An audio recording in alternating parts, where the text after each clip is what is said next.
Chris Matthews he would have been great in Vichy France.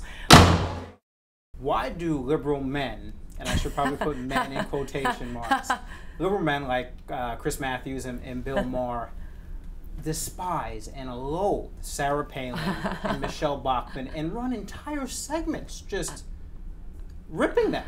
Well, I theorize, no, there is something special about the conservative women. The hatred for a conservative woman is so much deeper than the hatred for a conservative man, and I think it's because, I mean, another big aspect of the French Revolution, which is not taught in America, because then people would say, oh, that's liberals, is how ferociously anti-Christian it was. They're desecrating Notre Dame, they're destroying monasteries, they're slaughtering priests.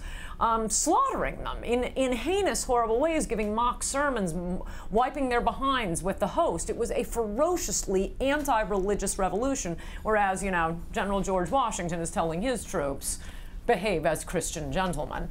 Another way, they are 180 degrees different.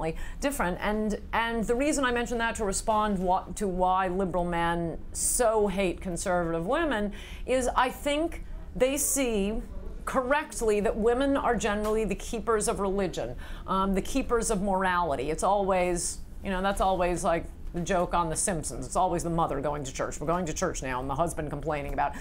And women are the ones who pass down moral traditions and give and care about moral issues. I mean, you're not going to get a huge women's vote on a slight reduction in the capital gains tax.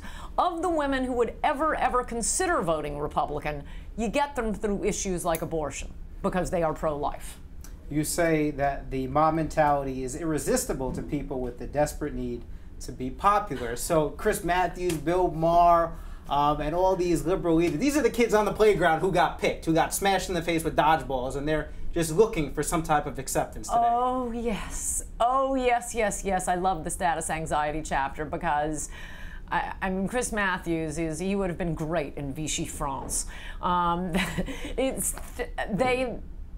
The desire for social acceptance leads to some of the worst behavior imaginable. And fortunately, Christians kind of like being hated. We certainly don't care about being liked, but I think I have some pretty good examples on the bad behavior that comes about from the desire for social acceptance. And I mean, there comes a point where you have to decide, are you going to be Brit Hume, Juan Williams, Dennis Miller, make a Damascus Road conversion because the mob, the liberal mob, has just turned against you, or are you going to suck up to them? And Chris Matthews, Jim Cramer, no, they're taking the suck-up route. Okay, how does Obama use the mob mentality in his re-election campaign? Well, he uses it all the time. I mean, it's a mob attribute, the whole Obama health care. It is, you know, on high, we will express the general will, we the elites, we figured it all out on paper, we don't care what you people want, we're going to rip out the best healthcare system in the world, create an all new one, and don't worry, my roommate and I are Rhodes Scholars, and we figured out it's going to be so much better than you could imagine. And by the way, it's an all-you-can-eat chocolate cake that actually reduces calories. I mean, that's what they're saying. It's free healthcare that saves money. Only a mob could believe that.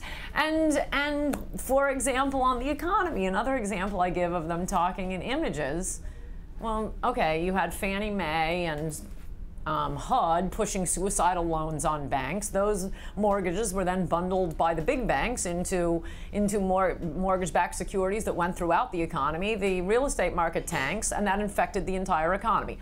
That's why the economy tanked. That's it. It's 3 or 4 steps I just gave you.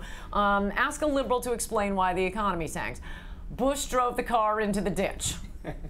And now they want the keys back. And they think that really explains something. It's always images. It's never an actual logical explanation, even though, as I said at the beginning, they apparently know how to answer SAT questions, because a lot of them have technically gone to good colleges, and yet they're so stupid. It's because of the influence of the crowd. It's the mob psychology. And as you write, that's why conservatives are great at having a conversation on television, because they don't have to stick to rote talking points.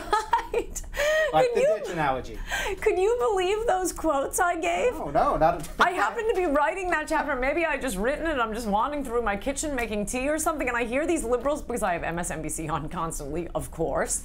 And I hear these liberals, and it's like, you know, they're at Finland Station ginning up the crowds. Can't you people just talk?